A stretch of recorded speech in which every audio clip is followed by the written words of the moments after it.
I am a specific type of person. I am specific with the type of music I listen to. I'm very specific with the type of podcasts I listen to. So why wouldn't I be specific with the type of headphones that I use? And that's why I like JLab.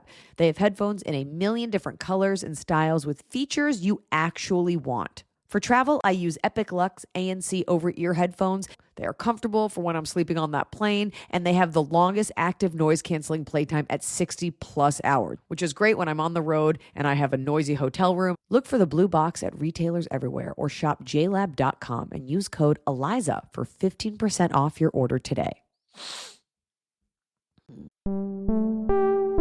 Lemonada.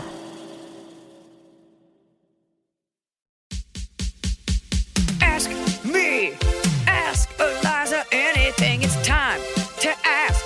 Ask me all your questions. Leave them in the Instagram comment section. Leave them on your Twitter or leave them on your Facebook. We'll see them, we'll read them, then we'll give you answers. You know it, I've got it. I've got the answer, the answer. You ask me, I'll tell you anything.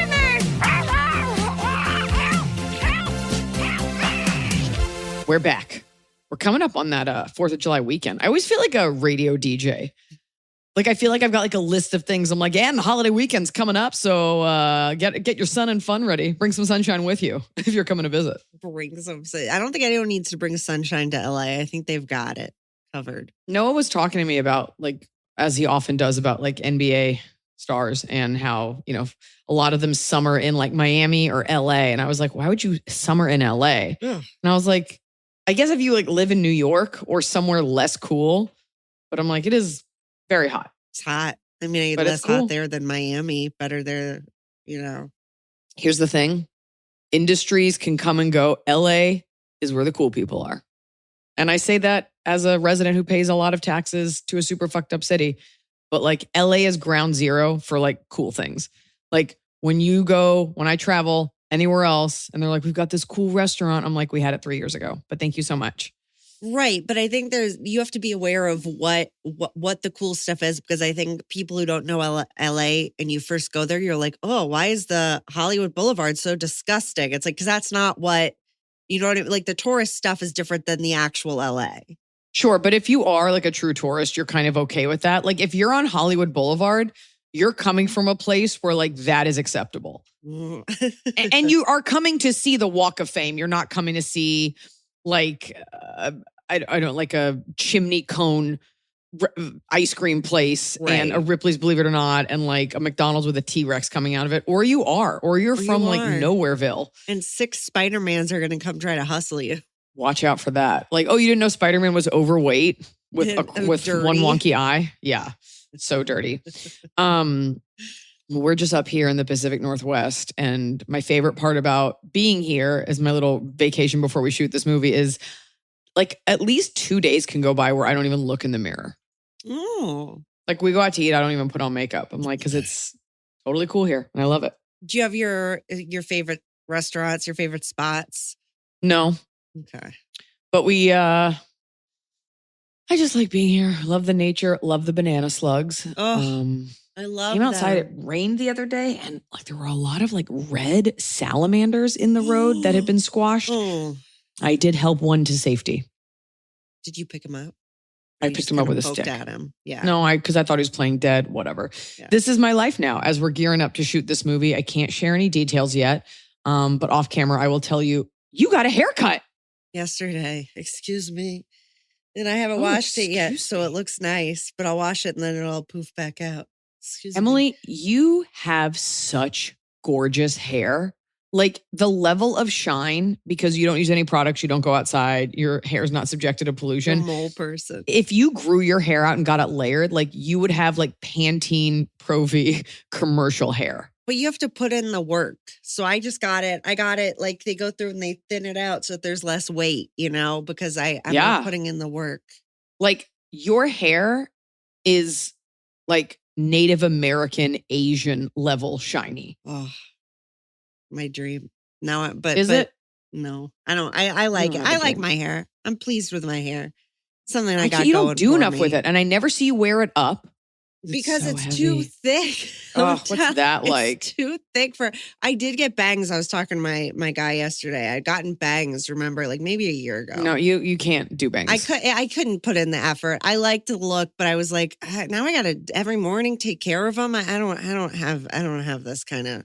Let me tell you something. Investment. Yeah. In this movie we're shooting, I have multiple like kissing scenes and like love, not like full sex, but like scenes where it's like, you got to be hot, he's got to be hot. And like, all I think about are my like postpartum broken hairs. Like all I think about is just being like, it's always been you. I do love you, with like the worst micro mullet in the front. Is like there little bee stinger hairs sticking out. Because you always get nice extensions for things, but is there anything you could do for the front? Is there a front extension? Nope. That's why this is what nobody wants to talk about, and I'm just going to say it. Like the clean girl aesthetic that like a lot of moms do, or like hair parted, or just anyone, hair parted in the middle and back. It's so nobody can see how like untamed the hairs on the side of your head are. Like it is so easy to just do middle. Like that's why so many women with children, to be honest, end up doing that, because it's so broken on the sides and it's just the only way to tame it. And that's how I think I'm so nervous that like it's going to be this beautiful love scene and the guy's going to be so hot. And I'm just like, I've got thin hair right here because I had 2 babies and I'm tired. Isn't that what they have? Kiss me. They have retouchers now. Certain stars insist on being retouched out the wazoo. You could be like, just retouch the baby hairs. Why doesn't she have a nose? Tina Fey has this, I don't remember what it was from. Noah told me about this, how she's like, whatever other actresses may have things better than me. She's like, but I'm the only one that can brush my hair on camera. She has like amazing hair. And it's like, yeah, most people can't. She does have a good head of hair. She's got Greek hair. You know what? Her and Alec Baldwin, both good heads of hair. That's probably why that show worked. And Ted Danson. Yes. Yeah. I just finished season 3 of Cheers, where Diane leaves. Spoiler alert. Oh, spoiler alert. Yeah, watch out. I had some, anyway. Had a little date with Noah last night. I was like, where is this going? I had a little date. What? Well, you know, with your husband. We don't mess around with drinking and driving. No. And so if he has one drink, he will not drive the car. So we Uber a lot, but it's hard to Uber where we are. So I was like, maybe I could have a drink and you could drive. You can watch me get drunk. Not drunk, but you can watch me. And he was like, no problem. And I didn't realize I guess I thought he was going to have like one drink or something. And I didn't realize till I was like a glass and a half in that like I was the only one with a glass. And I was like, you know what? I'm just going to enjoy myself. So I went home, went to a winery, bought a glass. I was like, I can't drink this. Went home, drank it. And it's so light out for so long here. So at like 10 o'clock at night, it's still light. So you're like, it feels like 6. Anyways, I'm listening to music in the car, going on a walk. This morning, I get in the car to go to Pilates and I turn on the car and Hold the Line was on, and it was on volume 10. And he just looked at me. He's like, that was you last night. It was just me drunk. Like, this song is so good. Yeah. Yeah. Great song. That is when you get in a car and the volume is way too loud. Oh, I know what was happening in here. You know, I was being cool last night. Having a good time. Blasted the hits.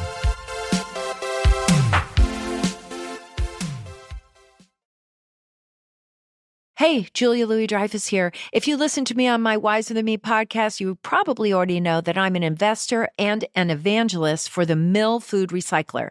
There are a lot of reasons to love Mill, but for me, it's all about the impact. Keeping food out of the garbage is one of the most powerful things we can do to help the planet every single day. We're talking banana peels, carrot tops, old takeout.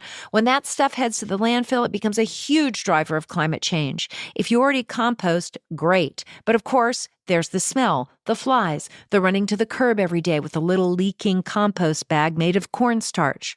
That's where Mill comes in. It makes keeping food out of the trash as easy as dropping it in. It can handle nearly anything, from a turkey carcass to like 20 avocado pits. It works automatically while you sleep. You can keep filling it for weeks, and it never, ever smells. Mill makes dry, nutrient-rich grounds that you can use in your garden, add to your compost, feed to your chickens, or Mill can get them back to a small farm for you. But you kind of have to live with Mill to really get it, and that's why they offer a risk-free trial. Go to mill.com/wiser for an exclusive offer. Money makes the world go round. And one thing I'm always fascinated by is how people spend their money. Because it's not just about the lavish things that people buy. I also like to know how people save. What are the emotions attached to that money? What are your financial plans? And what's your attitude toward money? We all deal with money in different ways. And it's always interesting to know how people that you find interesting spend their money. The new podcast, What We Spend, delves into just that. In each episode, one person documents their lives for 1 week and captures all the ways money factors into it. Because it's easy to just look at influencers and see what they buy, and you see none of the financial repercussions. You see none of the thought that goes into it. What if we could do a deep dive and see just how people spend their money? People from all across the financial spectrum share the ways they make their money, the ways they spend their money, and all the thoughts and emotions that they have along the way. The conversations on what we spend are intimate, fun, sometimes emotional, and always real, which is what I like. Listen to What We Spend, an Odyssey original podcast, available now wherever you get your podcast.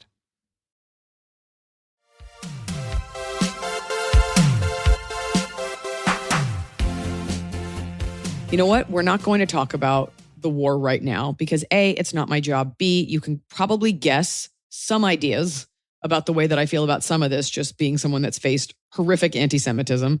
But I'm not a crazy person who's willing to go out on a crazy limb just to have my own fans turn on me. So let's stick to what you came for. Because chances are, what?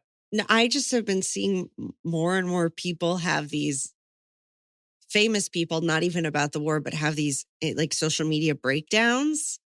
Yeah. And I think we're hitting a point where celebrities get so much crap thrown back at them that people are starting to fully just break and post more and more crazy stuff trying to justify themselves, and then they look crazier and crazier. This is not even about politics. This is like anything. And I was Well, down here's a the rabbit other hole thing. where I was like, oh my God, this person is clearly even in the, I don't even want to Name say a name the that way.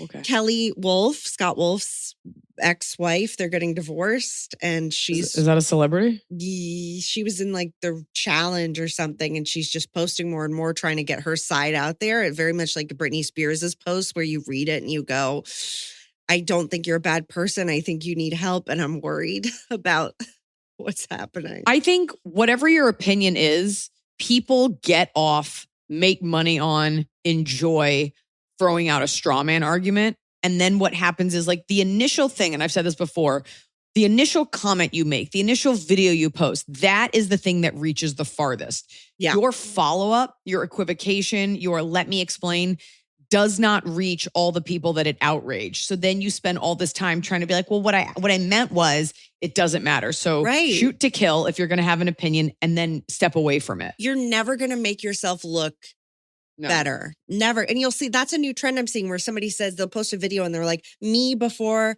I posted about such and such and my world turned upside down. It was like some woman had posted about how she tapped a flight attendant on the shoulder and the flight attendant scolded her. And the video got millions and millions of views of people saying, you shouldn't touch other people. And she's like, okay, I shouldn't have, but I was just sharing that I was embarrassed to be scolded on, these things where one moment, one post has 100,000 people coming at you about something. And then you look crazy trying to defend yourself no matter what. That is the art of winning these things, is saying nothing after. As little as possible. Yeah.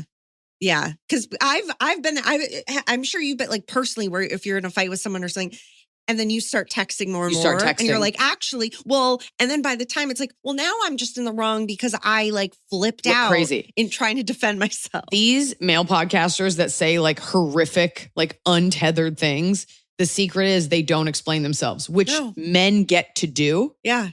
Especially like hyper, I'm not even gonna say conservative, but like super far right wing. Like I said, something crazy.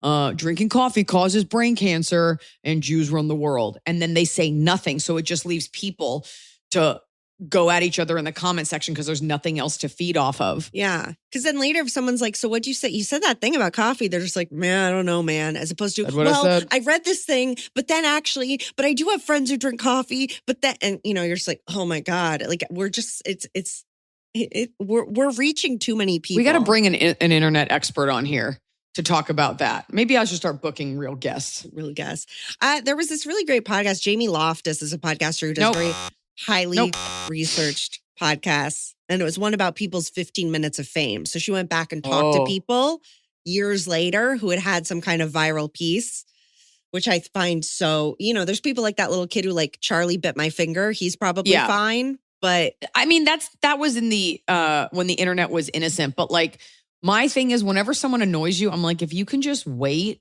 a few weeks, it won't be a thing. Right. Like they won't have mattered. And that's how you end up on like Celebrity Big Brother. Like you start to feed into that. But like, I don't know. It makes me feel better as someone who is in show business because like the gift you get is that you get to work at a normal level forever. And these people get like a big spike and then you're everywhere. Like, where's Hawk Tuah, girl? Like, that's not, like there's no substance behind that kind of thing. She stole all that money. Are you so upset that JoJo Siwa is dating a man now? Is that devastating for you? I don't think about her, but I did call that she was a lesbian. I know remember? I told you. Years ago, you said that. And then she came out and now she's she's too much confidence for a straight woman. She really? She got that male swagger. She did. That I actually have, but yeah.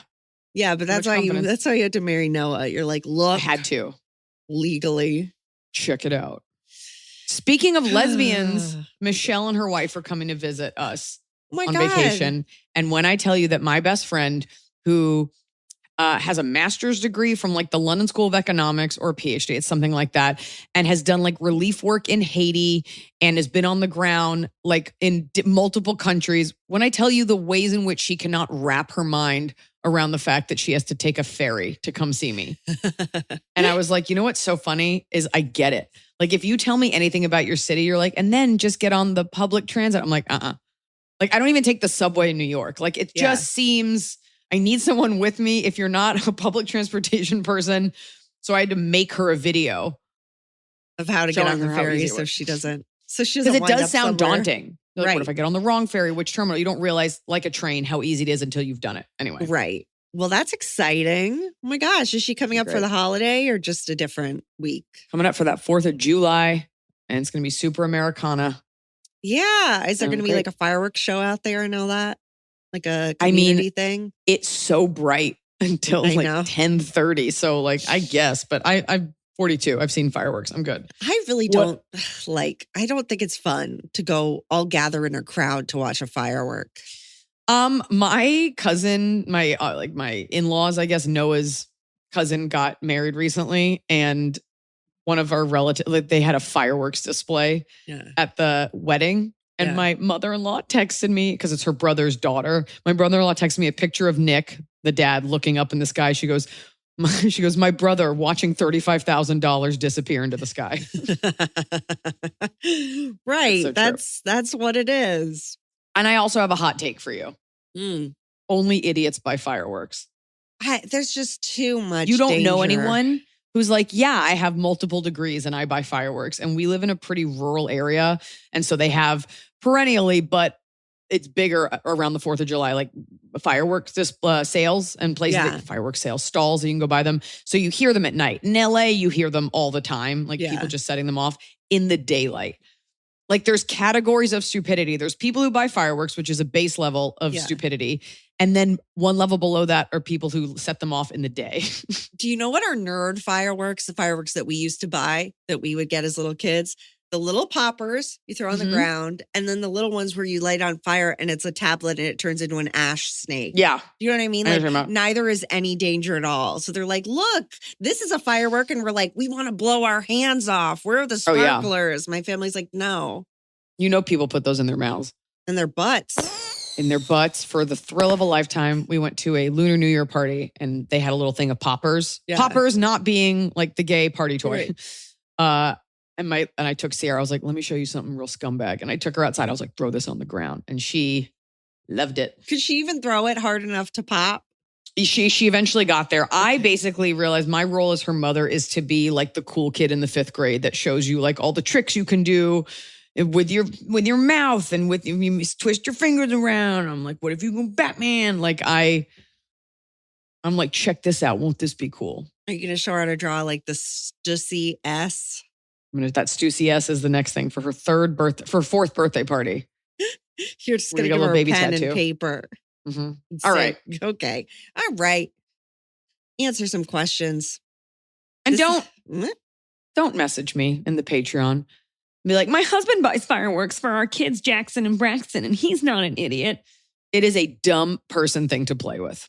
I said it, and you love this podcast. You could keep playing with them, though. Yeah, just as long as you keep one ear to listen to this podcast. You need one. All right. Somebody wrote in, scammed hard. Hi, Liza and Emily. I'm a huge fan. I've been listening to the podcast for 5 years now. Has it been that long? I guess so. Wow.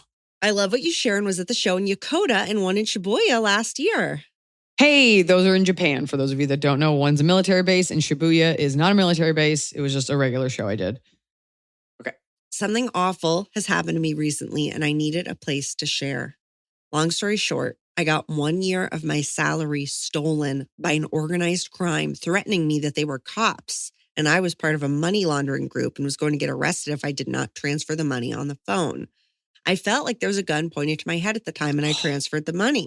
There were red flags, but I was not thinking straight and these were trained people. Felt like a big idiot, went to the police, called the bank, but they said they cannot do anything and it happens money is every gone. day.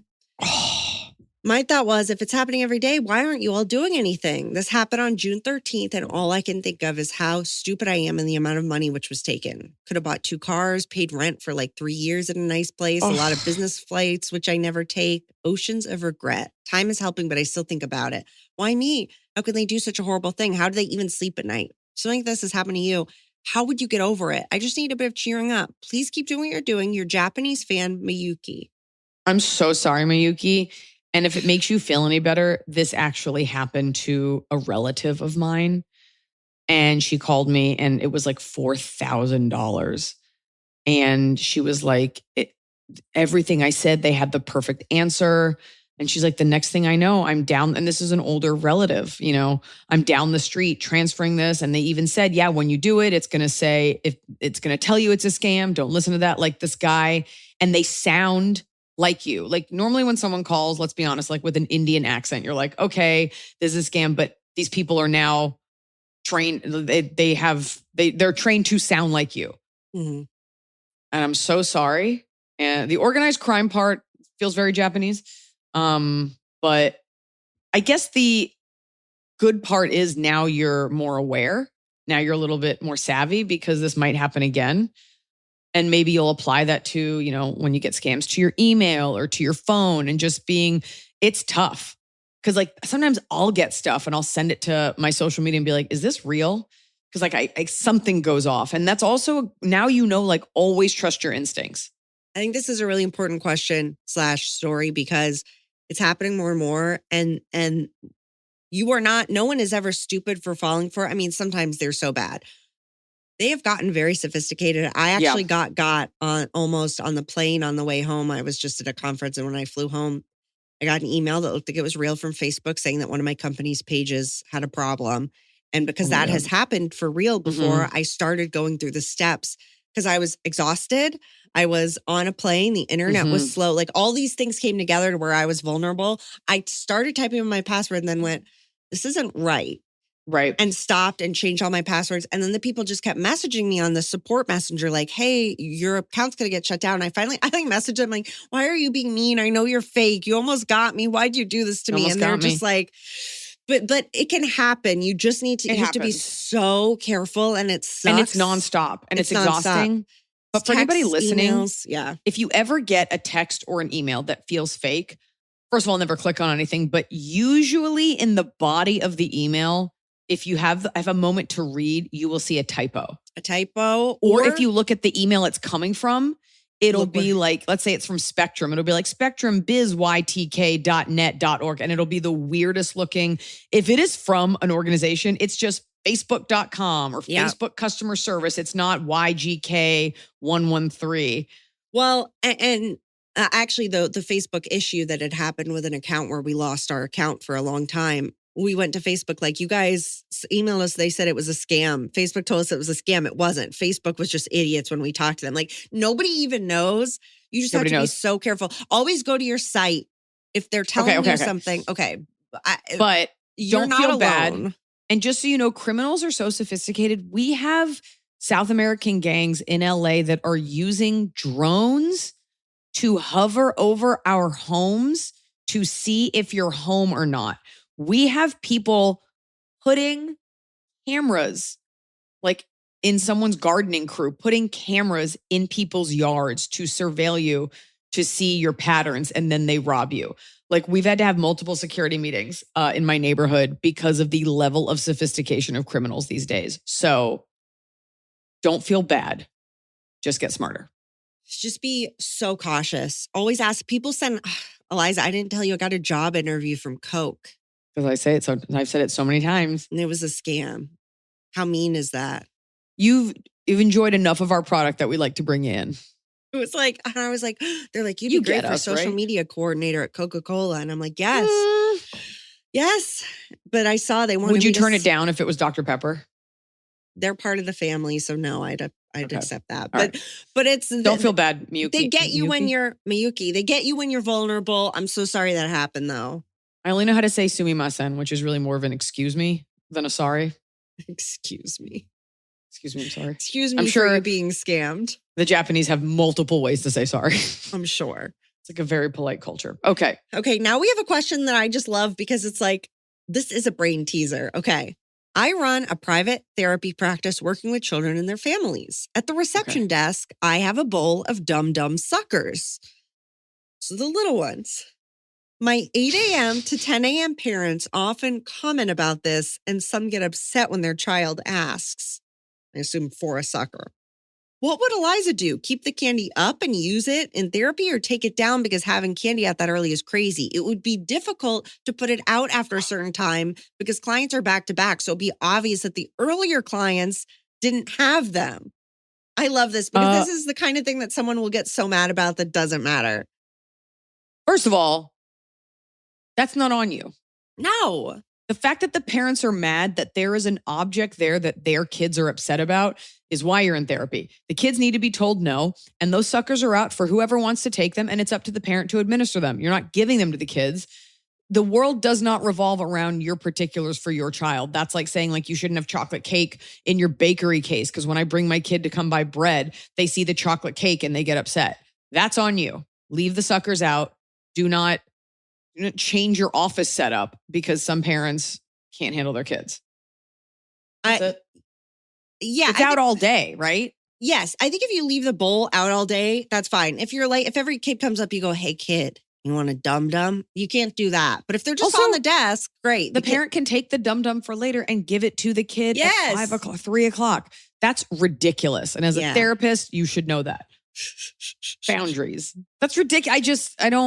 But I took Sierra with me this morning and she was like, oh, we call it bakery. She's like, can I have some bakery? And I was like, nope.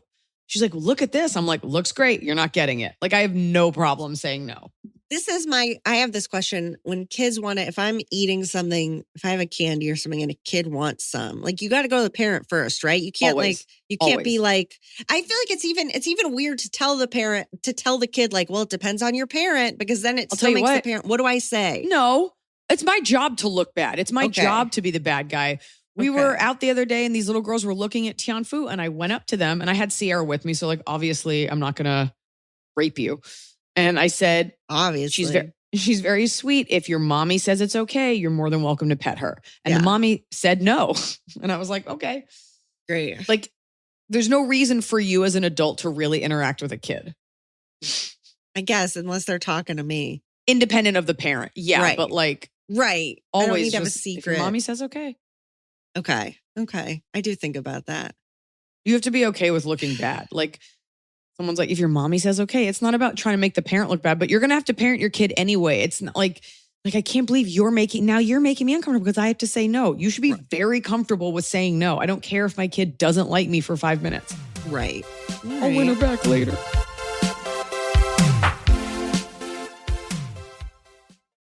So here's something I was thinking about recently, right? We all wear headphones, but for the most part, people tend to use one of two kinds. Either the big cans that go over your head and they make your ears sweaty, or the brand that rhymes with Rare Bods, right?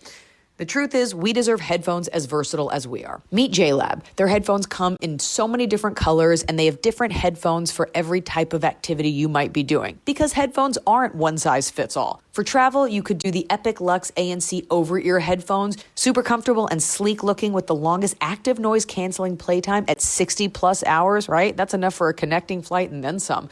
For walks or working out or physical activity, there's Epic Sport ANC 3. These are a secure fit. They're not going to go popping out when you're jumping around, and a long battery life. That's 68 hours plus. Hopefully you're not working out that long. And for those of you with tiny ears, for the smallest fit ever, check out J-Buds Mini. They fit on your keychain and they're smaller than a coin. JLab has so many versions of headphones for all the different versions of, well, you. Look for the blue box at retailers everywhere or shop jlab.com and use code Iliza for 15% off your order today. Raise a glass to Taylor Swift with the Eras Pour, the new book with 60 cocktail recipes inspired by every era, including riffs of greatest hits, twists on her favorite drinks, call-outs to iconic moments in Swiftie history, and of course, an abundance of Easter eggs. Whether you're looking for a refreshing sipper like Fever Dream, a blackberry and bitters twist on a Pim's cup in the middle of a cruel summer, or a cozy cardigan-worthy cinnamon and smoke-laced Peter losing Wendy to drink under a streetlight in a forever winter, the Eras Pour is for you. Filled with fearless flavors of Taylor's early days to the reputation-shaking mixes of her later albums, plus alcohol-free options so everyone at the party has fun. The Eras Pour has got you covered with stunning photography of the cocktails and a design that reflects Taylor's ever-evolving style from her country roots to pop anthem queen. It's the perfect companion for your next listening party. London boys, Miss Americanas, and new romantics alike, grab your shaker tins. It's time to make the whole place shimmer. The Eras Pour is available wherever books are sold.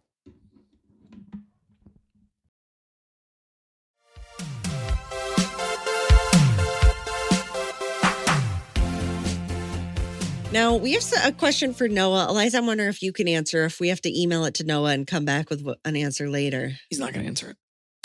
Do you know this answer, Eliza?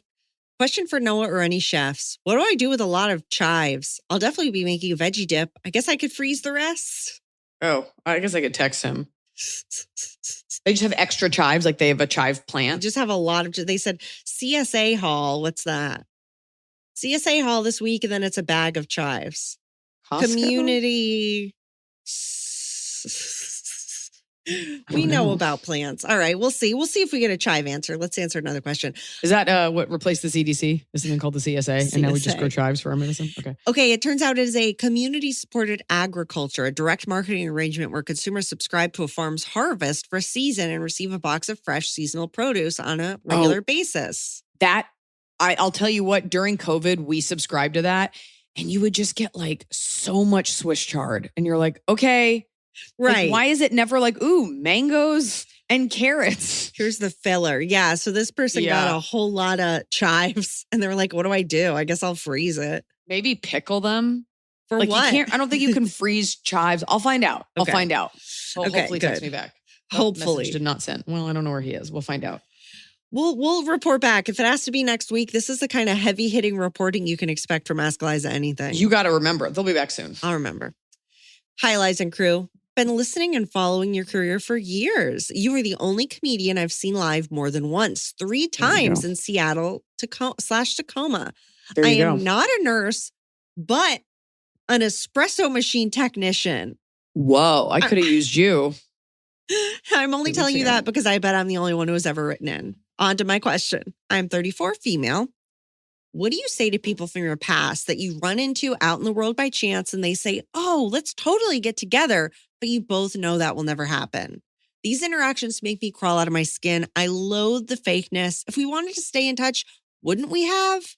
Along the same lines, obligatory social media posting for holidays or texting everyone in your contacts to wish them a happy X holiday. I loved hearing you talk about how you didn't post for Father's Day. With so much going on in the world right now, it just didn't feel right. I didn't post because I was literally spending the day with my dad visiting and getting pedicures. And nobody cares. Nobody cares about your dad and his eagle feet. Nobody cares. They sound like they're good feet though. Now, for the most part, I don't do the things I don't want to anymore, and it's great. But can we normalize not having those cringy fake conversations and be okay just saying hi? Can we normalize that most people are experiencing these holidays and we don't need to post or text out of obligation? I would geek out if I heard my question on the pod, but hope you don't feel an obligation, winky face. You can use my real name, Kelsey. P.S. I think it's hilarious that sometimes you use Kelsey to encapsulate a typical annoying girl. Hopefully I can get us some redemption points. Okay, so Kelsey's writing in for her people. Kelsey is the kind of fan I like. She's like, I'm the butt of the joke, but I'm loving it. Hope Right. you like me. First of all, I have some questions about my espresso machine because I pull a terrible shot of espresso. Okay, and it's great. so expensive because you're just like endlessly trying. Okay. Kelsey, help us. Got to get that thick mouse tail. First of all, you never, ever, ever have to post for anything. And once you don't do it, you'll realize nobody cares. Right. Nobody is like, where is it? You know, and especially if you're not a celebrity, like nobody's caring. The mass text, I left that behind like a few years after I graduated college. The like, I've got to check in. You do not have to do it. And if you don't do it, right? The friends that don't wish me happy birthday, I find myself like craving their friendship just a little bit more. So it does put you in a little bit of a power position. You shouldn't do it unless you feel like it. And that's all there is to it. And your question is about these micro interactions. Just because you don't keep in touch with someone, that I don't agree with that. That doesn't mean it wouldn't be nice to get a cup of coffee. And, you know, we forget about people, we move around. There's people who are like, oh my God, you know what? I don't see you as much as I would like to, but that's so nice. I think that there is no harm. Someone's like, we should get together. You're just being like, totally. Don't say anything beyond that. And I will give you an example of something similar to that went awry. I had a friend who had these two guys as a friend, these two gay guys. And I would see them at my friend's party and they seemed fine enough. And the gay guy went out on, it doesn't matter that he's gay. Yeah, it matters that he's gay because if he's a straight guy, it's kind of like, why? What do you want? Right? Okay. Just a gay couple and they're lovely. And he emailed me about something, or I emailed him, this is so long ago, following up about something. I was like, hey, thanks so much for da-da-da. And the guy went out on a limb and he was like, yeah, I feel like he was like, I think he said something like we should do something, or I'd love to be better friends, which Yeah. is so vulnerable and sweet. And I wrote back and I said, I feel like we already are better friends. And I meant it like it's already happened. Like this is happening. This is a great thing. Right. He took it as if I was like, no, we don't need to hang out. We already are. And he was like, wow. He was so rude back. Oh, Interactions like that always make me always curb my desire to reach out to people. And I only say that to say, if you go out on a limb and someone's like, we should hang out more. And you're like, wasn't this enough? Didn't we just hang out? It will make them feel like absolute shit. So I do think there is something to be said for going along with the flow of the current of the conversation. We should hang out more. You're like, totally. And then those plans will never materialize. Or if you're kind of neutral about that person and they're like, great, are you around Friday? We could grab coffee. Just go do it. That I know that it feels like conflicting advice. The amount of times I've set up a coffee with someone thinking I'd like to get to know them better, or this would be a good person to know. And then I really want to cancel because it doesn't fit in my schedule. Have the coffee. Have it. That way you can say you've done it. Especially in Hollywood, like usually it's better to have just done it.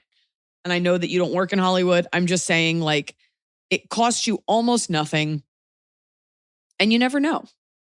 I agree in that. Yes, I understand not wanting to be fake. I think if I vocally have said, I hate so-and-so, like obviously I'm not going to hang out with them. That's different. But I do think of these instances where it's like, oh, you barely know them. And they're like, we should hang out.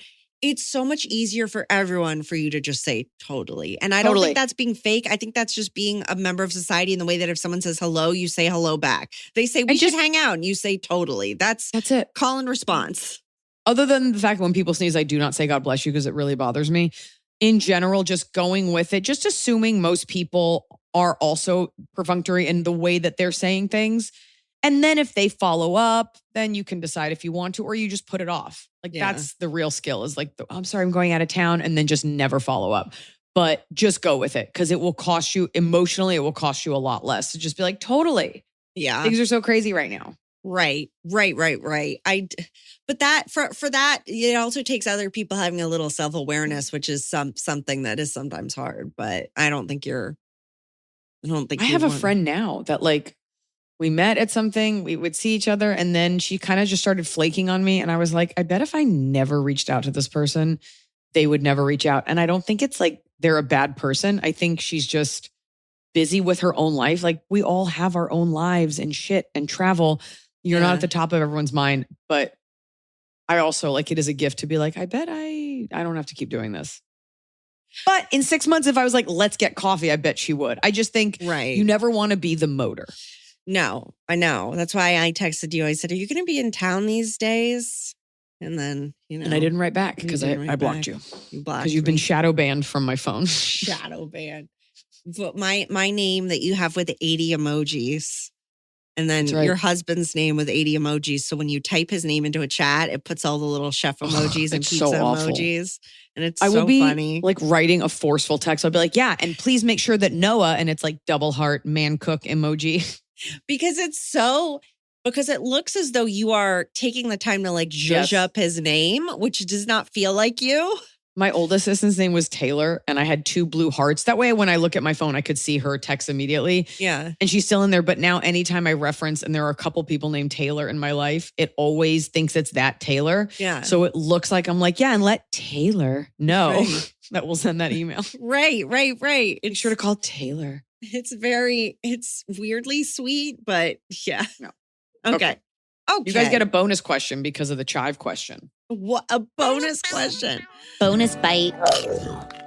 Hi, guys. Within the last year, I moved back to my hometown. Oh, and I'm 27.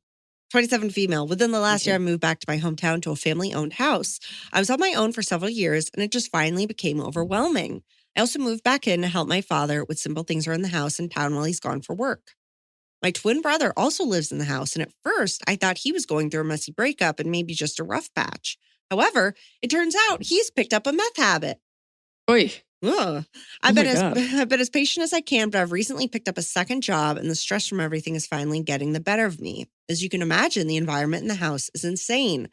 Come home to randomly painted whole walls in the house, him chopping up furniture to make new mini furniture, and even him breaking random dishes in the house and yard. He's been known to be violent, never to me, but he has attacked strangers on the road and even some family members. Oof. But the last straw for me is that he has begun eating my food too. That was the last straw? He's making mini furniture and attacking strangers like a rabid dog, but the last straw is that he's eating food. I'm on a diet and have been buying specific meals for myself. I work 6 days a week, up to 10 hours a day now, so my free time is few and far between. And previously, I was doing all of the grocery shopping and most, if not all of the cleaning. I simply do not have the time to cater to him. Get out of there. And instead of him going to the store to get food, he went and bought yarn. I'm sorry. This meth habit sounds like it would be very funny for about a week. He's grown and simply not my responsibility. I do love him, but enough is enough. My question is, do I stay here in the family home and help my father and save money, or do I get the fuck out for my mental health? Any feedback would be appreciated, but a longtime fan, have recently found out about your podcast, have been listening religiously on my commute and during my shifts. Much love, a twin in trouble. A twin in trouble. Nothing is worth the price of your mental health and your comfort. No. What should happen, and I don't know how much family you have, is that you guys got to get him out of the home and into a rehab facility. But if that can't happen, it's a shame because you're leaving your father there with him. So that's tough. And I think that's going to wear on you. You need to bring in the cavalry. You need other help. You need professionals. You need your family. But if it's possible for you to move out and not feel guilty about your dad, then don't live there, because that is too much. It's way too much. That's not on you. I get him out though. I would meet with your dad and any relative who can help you. I don't know if he hasn't broken a law, so it's not like you can involve the police, and I don't think you'd want to, and you don't want to do that. But like, what is the best way to get your brother out of that house? Yeah. It's too much. I think to an extent you can worry about your dad, but you can help him and make sure he's doing okay and fed and getting where he needs to go, while also living somewhere else in a place that your brother does not have the key. Mm-mm. He's That's not helping him either. That's enabling him, because he's got this house to go back to and he doesn't have to worry about it. I mean, it doesn't sound like anybody's helping your brother, but let's say there's plenty of people to help him. You can't be living there. That's just too much. It's stressing you out. Plus, that sounds like a pretty significant job. You definitely have the money. get your own place and then you can help him better from there. But you can't help him because you'll be so frustrated and angry with him by living with him. He's cutting out the of there. furniture into mini furniture. He's going to end up hurting himself or someone else. Like you can't have that. You can't be working 10 hours a day and you come home to that. And have no food because it's going to wear on your health. And if you're unhealthy, you can't help yourself or your dad. So That's you gotta put your mask on first before the kid. Put your inflatable on. There you go. That was an airplane reference for anyone who didn't totally follow that. And it was not a good airplane reference. Put your inflatable on. Thank you for Your listening to this inflatable. episode. Have you Put seen your inflatable on. the new Delta commercial where it's like through the decades? Maybe. It's like they show different people. Like here's someone in a 20s outfit on a plane. Here's someone in a 30s outfit on a plane. But then they still have that redhead, and she's like, and make sure. Oh, I have it. She's back. She's like, remember me? Did I have weird work done? We don't know, but I'm back. Yeah, I love that lady. Let's do some confessions. Again, the passiveness isn't the right word. Kindness isn't the right word. The sweetness of your listeners. This is, hey, both. They're tender. They're tender people. I have to admit, as I was walking through the lobby at work today, I noticed it had started raining. No issue for me. I drive. But knowing that my coworker, whom I genuinely cannot stand, has to trek to a not so nearby bus stop in this weather, that genuinely made my day. Yeah. I can't fix the fact that they're utterly incapable of following more than one instruction at a time, but I can absolutely enjoy every small inconvenience the universe throws their way. Laura, you can say my name because I doubt they would listen to this podcast. The confession would be, and I hid her umbrella. Right. No, it's just like I had a brief bolt of joy that they were going to get wet. Yeah, I think that's very human to take pleasure in someone being in pain. Yeah. Whom you don't like. And then another That's not a confession. we don't have any barfalicious ones this week. We're doing two little sweet ones. I think I hate this segment. Well, look, I think I've we're grown always to hate shifting. Okay, we're always shifting this up. We can go back to animal songs next week. We can go to, think send about your it. animal songs. We have some in the hopper, but okay, we'll go back to that next week. But one more confession this week. Hello, my favorite pod ladies. Here's a confession from when I was a charlatan sommelier. I used to work in marketing. I got hired on a job to promote wines at an event. We had a training day where we learned all the taste notes and wine to food pairings. I got so drunk at the training from tasting wines that I retained none of the info. So when it came to working the event, I had no clue what I was talking about. I made up everything, trying to sound as pretentious as possible, e.g., this is a full-bodied, dry white wine with sweet, fruity notes that pairs well with steak. I was talking so much shit so confidently, and people were eating up every word I said, talking just as much shit back to me like either of us had a clue. I sold a lot of wine and made some good money, and I won't feel bad for it. You shouldn't, because they wanted you to sell that to them. And if they knew anything about wine, they would have known you were full of shit. So whatever. It's not like they bought something that didn't taste good. Right. All's well that ends well. And it is completely subjective. Like what is tangerine to me could be minerally to you, you know that tangerine wine we all love. Tangerine wine. I mean, people you like orange wine. I used to. I think I gave up on it. Yeah, I guess that was a phase. Yeah, I just, sometimes they're so funky and the bulk of them are, and you're like, I don't need to drink mushroom. Like this tastes like a basement. Barf. I just wrote down my bottom of the cup. It reminded me. Oh, okay. All right. Now we have a question that is probably inappropriate. I'm doing it after that, but you know what? This is like if a robot flowed this together. Hi, Liza and Emily. Hope the two of you are having an amazing day. Thanks for the laughs. I always enjoy your chemistry and love hearing about Emily's cats. I'm not sure if you're taking questions via email since you're a Patreon now, but here's the story. Now, everybody, please keep submitting questions via Patreon, via email, via wherever you want to send them that I'll see them. The Patreon is the best place. Email is also very good. What's the email? It is... you don't have this tattooed on your wrist? Ask Iliza podcast @gmail.com. Whenever we start an episode, I have pulled up the email and I have pulled up the Patreon, and I'm flipping back and forth between both. Yeah, we would love you to be a Patreon member, but if you're not, you can still submit questions the normal way. Mm-hmm. Did we ever change our song?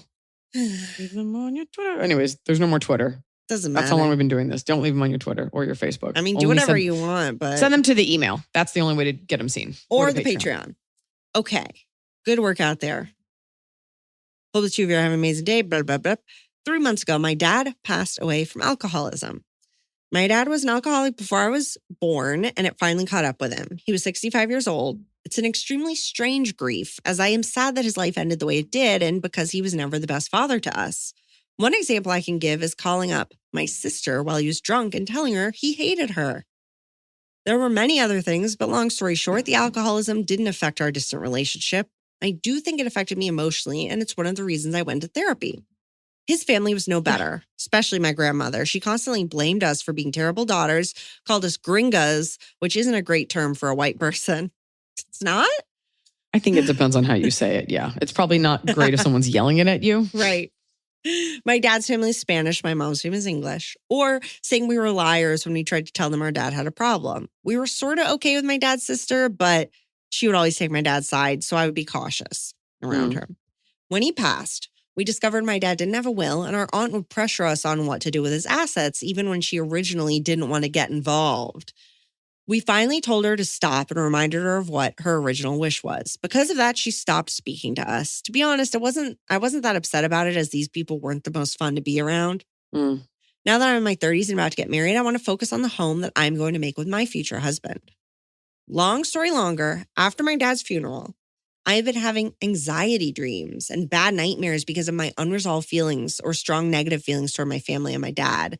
It usually happens every other day of the week. I brought this up in therapy and in my grief group, and they told me I need to get through it to come out stronger, which I agree. But I would love to hear. What does that mean? I Of course, know. you have to get through everything to come out stronger. You have to keep That's having hollow nightmares. advice. Yeah. You got to feel good. So you got to do what you can do. Right. What does get through it mean? I know. Just You're going to keep get having through nightmares.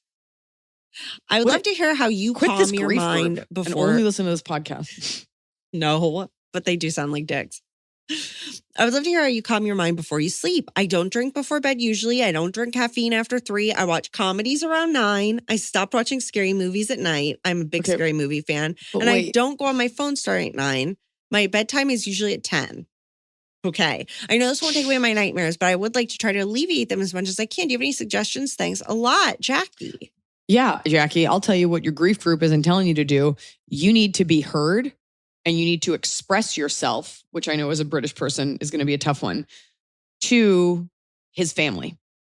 It's unresolved because you feel unexpressed, because what you actually want to say is, we were the recipients of my father's abuse. We were the ones that had to live with him day to day with his alcoholism. I am going to go out on a limb here. Your dad's Spanish. I mean, I feel like machismo runs rampant through like Latin culture. This is not to say other cultures don't have their issues, but this sort of worshiping of this man, because it sounds like he was like the man of the family. His mom doesn't think he's done anything wrong, and the sister sees him as almost infallible. What you need to do is express yourself to these people. It does not have to be angry. Yeah. You're going into this new chapter of your life. I felt this way when I was having Sierra, and I had some like issues with, I'll just say, a family member. And I was like, I don't want to go into this chapter of like being a mother feeling this way with these very old wounds. So I would write a letter and write it for yourself first and then revisit it later. And that will also help you to get some stuff out. It might even be just writing the letter is enough, but I would write it until it's exactly what you want to say. Do not equivocate. Do not make it about like me. You can just be like, here's how I'm feeling. I don't know if these people are invited to the wedding, but think about the outcome you want. Because chances are they're not going to be like, you're right, he was awful. We see that now. Do you want them in your life? Only you can answer that. And if you do, then you need to write a letter that expresses that. But what you need to do is express yourself to these people so that at least you will unburden yourself. And that can be in an email that you've rewritten, or it could be a phone call. But what you don't want to do is carry this into your marriage. And now you have like all this weird family stuff with your dead dad. And that's left a hole. And so I know that's a tough thing to do, but this is not going to get any better. And you'll think it's better. And then your aunt will call about something and it will bring it all back. And you will keep you are living with the ghost of your father. And you are like dealing with a lot of shit that his alcoholism left. And they want to defend him, that's fine, but at least you will have been expressed. So you're not going to get through this until you get through it. Yeah, you're anxious about something that has yet to happen. That's and right. that is dealing So with make this it happen. will. Yeah, so right. I mean, that's the thing. You got to, once you get these elements sorted and you do not have this looming on the horizon needing to talk to them, it won't bother you as much. And maybe if the aunt, she doesn't want to talk to you now, what does she want? Does she want money? Maybe that's not going to happen. Ask her what she actually wants. Yeah. Because it might not be a bad thing. I think there's so many unknowns here. Yeah. We don't know what the aunt wants. We don't know what the mom wants. We don't know how everyone's feeling. So I do think it's worth putting it all out there. Yeah. You can only heal from that. It's like you have to clean a wound before it can heal properly. If it's got rocks and dirt in it, it's going to get all weird. And it's going to heal, but it'll be a gnarly heal. Oh, God. Yeah. Good on you, though, that you're building a life separate from that. But the dreams do suck. When you feel like in your daily life, you're like, I've got this under control, but then your subconscious is screwing you. That sucks. Fucking, she wants to call you a gringo. Like, okay. And where does that get you?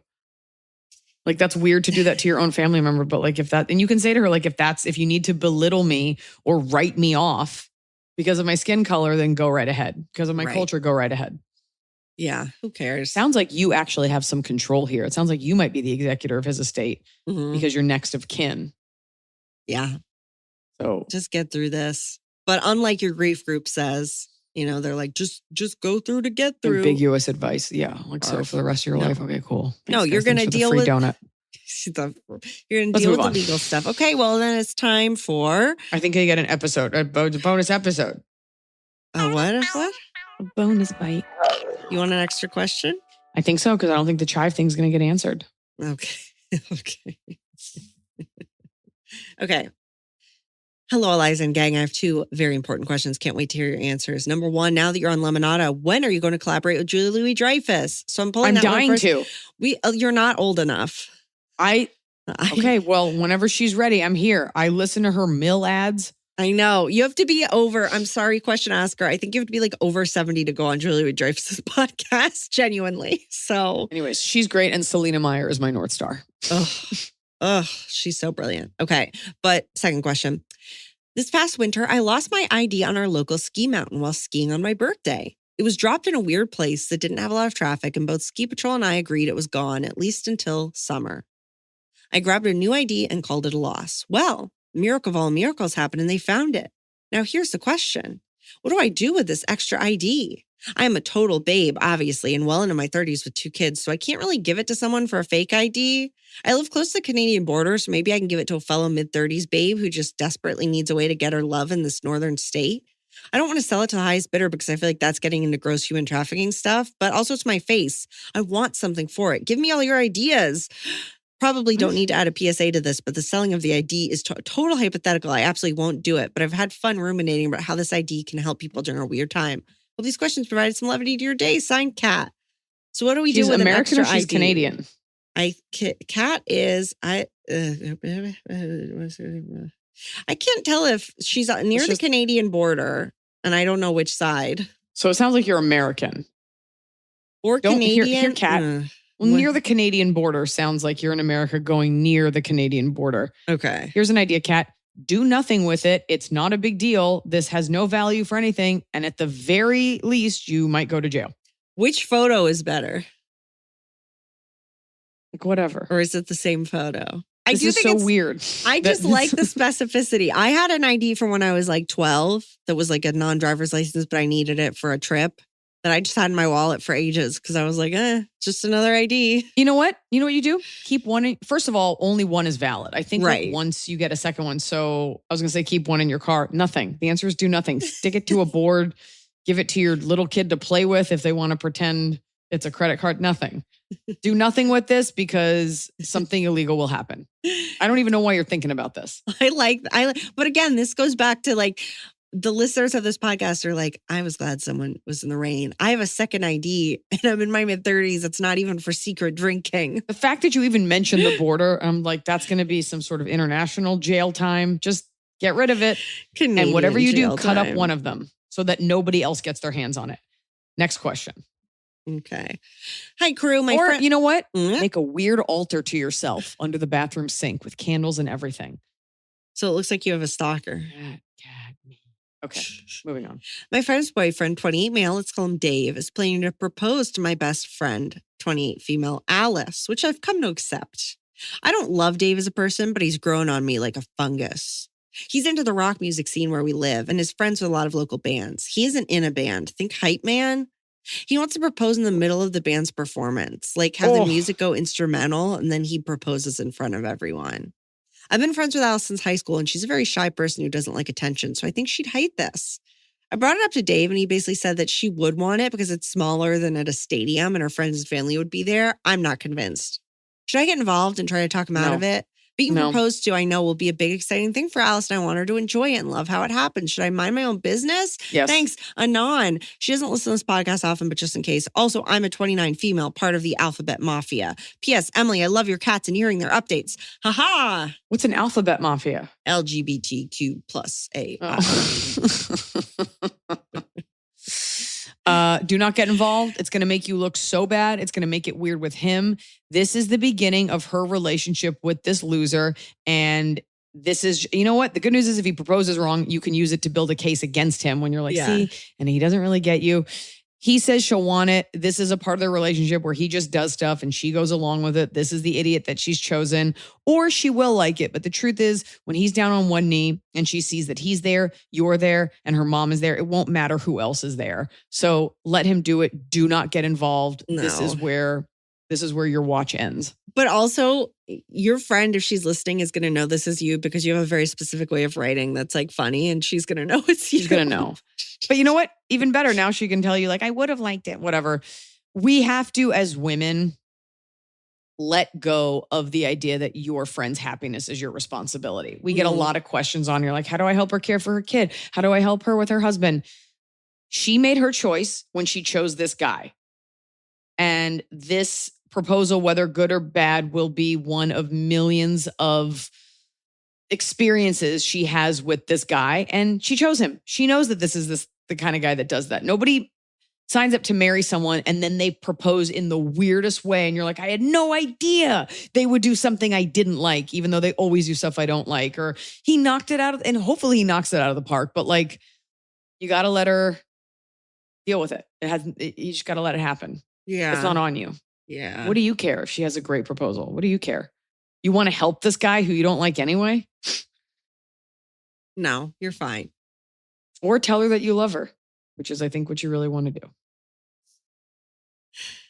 do. Emily fights it every day. She's like, is today the day I tell Iliza she's my true one? On the podcast, in public.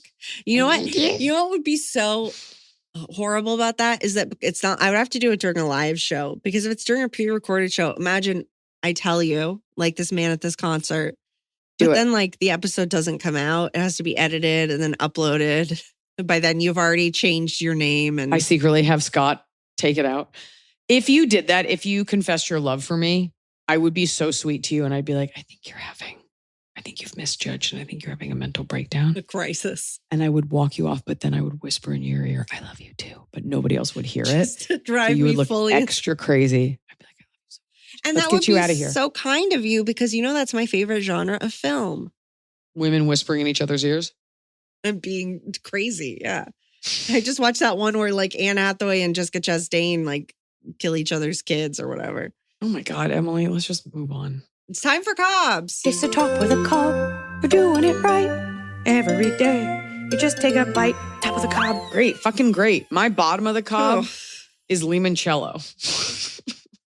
Where'd you have some of that? I didn't. I was Oh. making one of my home goods videos, and they had like the big thing that Making came one out of of my home goods videos. Like that's Hips- just like part of your it is your I had to go life. to Costco to make one. The big thing that came out of like hipster runoff culture were like dry cocktails, like just the dry ingredients. And then you add your own bourbon or water, like it comes with like all the spices in the bottle, and they're always like overly saccharine. So I saw one for limoncello, and it looks like the kind of bottle you'd have a message in a bottle. And then it had like lemon powder and a dry lemon in there. You probably add water or fucking rubbing alcohol. And in the way that Liz Lemon was like, nobody wants Prosecco. Nobody wants limoncello. Like maybe if you live in Italy and your uncle makes it and it's like a summer refresher, but chances are none of us are having the good version of it. And this stuff you can get everywhere. And I don't get it. Anyways, limoncello, go. Go. My Go. bottom. I don't know if I've talked about this, but it's still bothering me. I think I texted you about it, but I don't know if I talked about it. The car that's been parked out in front of my house for like 3 months now. Still there? It's still there. And I'm It's still like, there. it's still there. And I'm just like, I truly every day I'm like, should I undo the tire holes? Do you know what I mean? So the air comes out. Should I do Yes. something bad? Like, That's your confession. I've really been thinking about it. No, hold on. Okay, come here. Somebody there to say hi. You got foxgloves for me? Aren't those prickly? Oh my God. Oh, those are nice. And those are for me? Oh my gosh. These are so beautiful. Thank you. Do you want to talk? Come here, baby. Can we blur her? I got those. Let me see. I picked those out. You don't want to come here? You don't want to be on camera? Whose daughter are you? Come here. Good. She's Noah's. Okay. What did you get for me? Flowers. Oh. What kind of flowers? Sunflowers. What kind of flowers? Sunflowers. They're not sunflowers. You just said these are, what are these? Foxgloves. Thank you. Where's the microphone? Thank you. Those are beautiful. Thank you so much. That's very sweet. Fan bottom. Aren't these pretty? Those are very nice. These are like weeds. Like these just grow all over the Pacific Northwest. Really? And they grow out of concrete. They're called foxgloves. And I think the idea of like a little fox putting on his little purple gloves to go to the ball is very Oh my cute. God. When you do the celebrity children's book thing, that can be what yours, Fox putting on little gloves and telling children about how Oh. important nature is. How important it is to wear your gloves. And then you do your book tour and you sign your little children's book as though a 5-year-old is like, I want it autographed by the author. I love that. All right. That's your next business avenue. We have a bottom of the cup from a listener who says, been a long time fan. I can't even remember how and when I discovered you. You looked absolutely stunning in your last special. And once again, you delivered. So glad you've had the success you have. Here's my bottom. People that can't control their dogs. We live in a Oh, beautiful area of town near Austin, Texas. There are lots of beautiful trails, but it gets hot quick. So you have to get out early if you don't want your dog to pass out. I get up and out of the house with my little guy. We walk to his favorite duck pond. I see a woman up ahead cleaning up after her dog. I see he's on a leash, so we're good, right? Nope. He sees the ducks and lunges. The stupid handles of the retractable leash goes flying out of her hand, and he runs full clip of the ducks. None were harmed, but she just stands there and is all like, Mason, no. But takes Yeah. no actual action to retrieve the dog. She instead walks to the trash can to throw away the poo while her 2 boys grab the leash and brought Mason back. Those people are never sorry. We passed her again on the other side of the pond. She makes no effort to share the sidewalk. No, sorry for the chaos earlier. I had to hang back while she regained control of the dog because I didn't want him coming after us. And I didn't even get a friendly nod. Seriously, some people. Sorry for the rant. Love you all and all you do. Thanks for the pod. It's my weekly pleasure that brings joy to household chores. Much love. Don't be sorry. I don't like when women do that. Like you do a rant. It's like, no, you wrote in. Don't be sorry. This was We're your here bottom. for rants. We like Come on, rants. man. We love a rant. You got to control that dog. I Got always to. tell Sierra, give the dog his space. Yeah. Shampoo, you can Smart. get right in there, but everyone else. All right, Yeah. what's yours? I did my bottom. That You car. did. That's right. It was Top. it was memorable. Top of the cup. You go. My top is okay. It's bad, but so you know, I've been sick. I also I never sleep very well. I'm not a good sleeper. I think that Mm. would surprise some Mm. that I don't just conk right out like a big old baby. I don't sleep well. But I've been taking NyQuil all week for my Oh. sickness. I've been sleeping so well. It's Oh, incredible. it'll I'm do like, it. oh, That's the only top of the cup of being sick is that you get to take NyQuil. Because I can't take melatonin because it gives me restless leg. I can't take there are all these things I have going on that don't help my sleep. This is the only like legally sanctioned way I Yeah. can sleep well. Fun fact, you can actually take NyQuil anytime. I can't. It's, I took a little micro swig last night. I'm not even micro sick. swig. It makes me, and every time I drink it, I'm like, ugh, like like the taste. Yeah. It's the liquid. It's so bad. But oh man, am I sleeping? I slept till 11 today and yesterday. There you go. So I feel like I'm almost better just because of that. It's the sleep. You need it. Yeah. It heals all. What's the fan top? Fan top. I have a micro one. I'll just do it while you search Oh the my fan gosh. Okay. one. My top of the cup was yesterday. I tried a berry that I had never had before, and it's called a tayberry, and it is a hybrid of a blackberry and a raspberry. Oh, So that sounds like a it- good berry. It's delicious, and it's like raspberry minus the tartness. Yeah. And it is like a quintessential berry flavor. Like you eat it and you're like, oh, yeah, that's a berry. Like it's Yeah. like it's a raspberry without the spice. Uh-huh. It was delicious. It was scrumptious. Looks like a long raspberry. Okay. No, Tian, Long for your raspberry. band. All right, you go. Fan top. My top of the cob is me. My sweet puppy and fiance watch Spencer Confidential with me. I've attached pictures of my Aw. sweet boy, puppy, not fiance, fully engaged in the scene where Spencer, Henry, and a hawk show up to Sissy's with all the dogs in her house. My dog looks like the gentleman that he is. I forwarded it to you, Eliza. I forgot about that dog scene. All those dogs. Yeah. You were like, were you a groomer? You know, was Sissy a... She was. Yeah. I forgot about that. And the bummer of that shooting that was none of them were small. Like I was so in my mind, I was like, oh, she's gonna have so many Pomeranians, and they were all just like big old dogs. And I dogs was that like, needed cleaning. because it's a guy movie. Yeah. I have a double top of the cob, which is I got the answer for the chive question. Yay. Noah says, make a chive butter and then freeze it. Delicious. Perfect. There's your answer. Good work. And we have more answers like that. When you listen to Ask Iliza Anything, you can check out the Patreon for our bonus footage. And this episode's coming out this week. So then we got one more week, then it's 4th of July. You can get your tickets to see me in Eastern Europe. And if you don't live in that particular country, I know it's just a hop, skip, and a jump flight away. Come see me in Eastern Europe. And we've added shows in Dallas, which is not in Eastern Europe. We've added shows in Seattle. Of course, I'll be in places like Denver and Milwaukee and Chicago. So get your tickets now because all the good tickets are going to go and they're going to be stuck with the bad tickets. Iliza.com/tour. Please check out our Patreon, Ask Iliza Anything, and join the Patreon for bonus footage. Like last week, we saw my butt. We did. You have a really respectful audience. They weren't as like amped about the butt as I thought they would. They were very much like, oh, that does look like a bad injury. I am very sorry for you and your injury. Yeah, you'd be a certain level of scuzzy if you were like, oh, yeah, it's a black and Finally. blue tush. Oh, fuck, your house.